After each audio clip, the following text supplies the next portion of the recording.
alam mo Dayan, ngayong summer nga, napakasarap kumain ng malamig na fruits kasi syempre nakaka-refresh talaga to ng panlasa at syempre yung feeling din natin. At saka hindi lang yan, syempre mabuti ito sa ating katawan at masustansya, lalong-lalo na ang pinya. Yes. Dahil nga, ito ay good sa fiber, may High in fiber, ito, high in fiber. yes. At syempre, para alamin natin ang presyo ng mga bilihan at mga prutas, samahan natin si Julius Decemberon for Palengke Watch.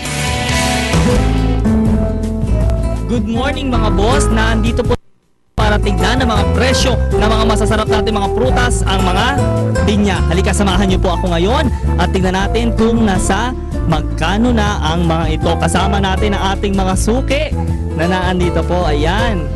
Yan, mga magandang umaga po. Good morning mga boss. Good morning, boss. Yan ako mga boss, o di ba? Yan, tanongin lang po namin kung saan po nanggaling ito pong ating po mga pinya po. Cavite po. Cavite po. So fresh po siya pag dinadala po siya talaga. Opo. Fresh na fresh. Eh, nasa magkano naman po ito po mga pinya? Ang presyo nito, ganito, mga 15. 15 pesos ang isa. Pwede niyo po bang i-demo po sa amin kung nasaan po dyan? Di ba, meron daw po yung ibang mga presyo ng mga pinya, nasa depende sa laki.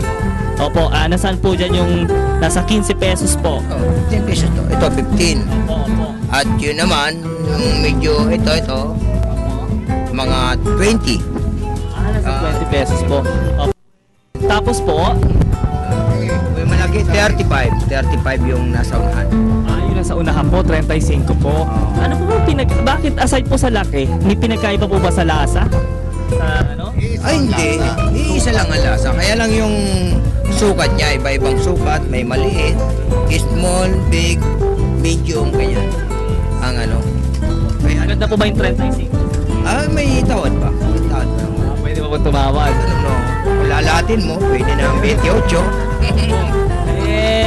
Ilang taon na po, abay, masarap ang kwentuhan natin, kasama sila, mga boss, ayan.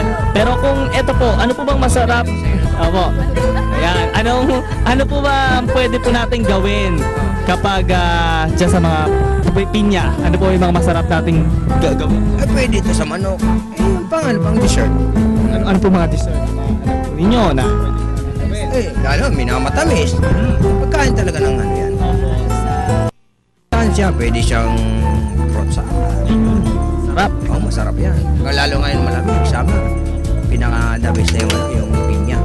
Pangpatanggal ng high blood. Patanggal. Oo. Subukan nyo na po. Kaya subukan mo kainin. Babalatan na natin ito sa Ayan, pwede. May sample po ba tayo? Nako.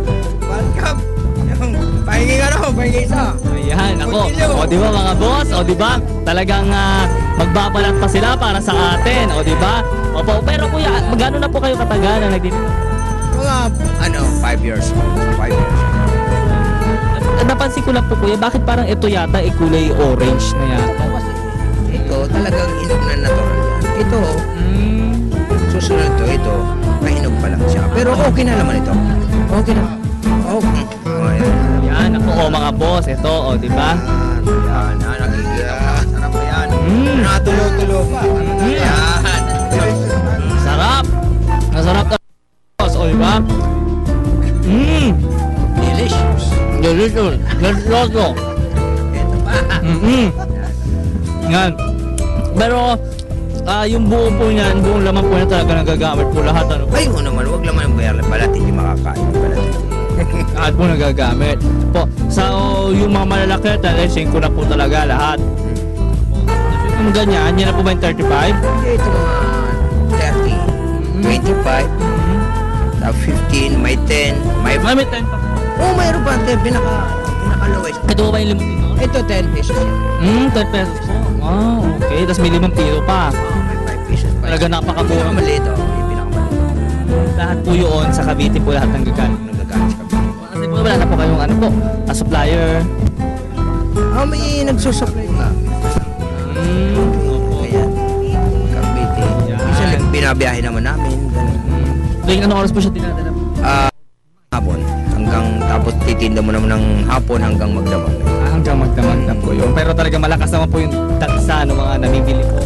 Conforme sa kasi kung maraming buyer, magbili. Katulad ngayon, napakarami pa. Ibig sabihin, mahina ang buyer. Pumapasok. Ayan, o di ba mga boss? Talagang i-feature natin ngayon, pinatikim pa sa atin ang masustansya at masarap na prutas na pinya. Kaya Anyayahan niyo po, imbitahan niyo po yung mga kababayan natin na mamili po. Lalo na ito po. Ay, mamili ka na ng pinya. Mamili na kayo dito sa Riverview, sa bagsakan ng pinya. Sure po na makaka-discount sila tayo. Ay, mayroon. Basta lahatan ba eh, isang truck na pinya. Sa truck ang binili nila, magkano yung Automatic ang discount ko $1. Yan, okay po. Maraming salamat po. Pangalan po ninyo po. Bernard. Ano po ang inyo po mga kaibigan, mga kasama po. Yan o, si Kuya John, si Pido, si Ate Bea, Yan, si Boss Kuni. oh, yan. Maraming salamat po sa inyo at ating mga suki na naandito po sa mi area ng mga pinya dito po sa Balintawak sa Quezon City. Nag-uulak para sa Telebisyon ng Bayan. Ako po si Julius de Samboron. Sama-sama po tayo magsabi at batiin na ating mga boss ng Good Morning Boss!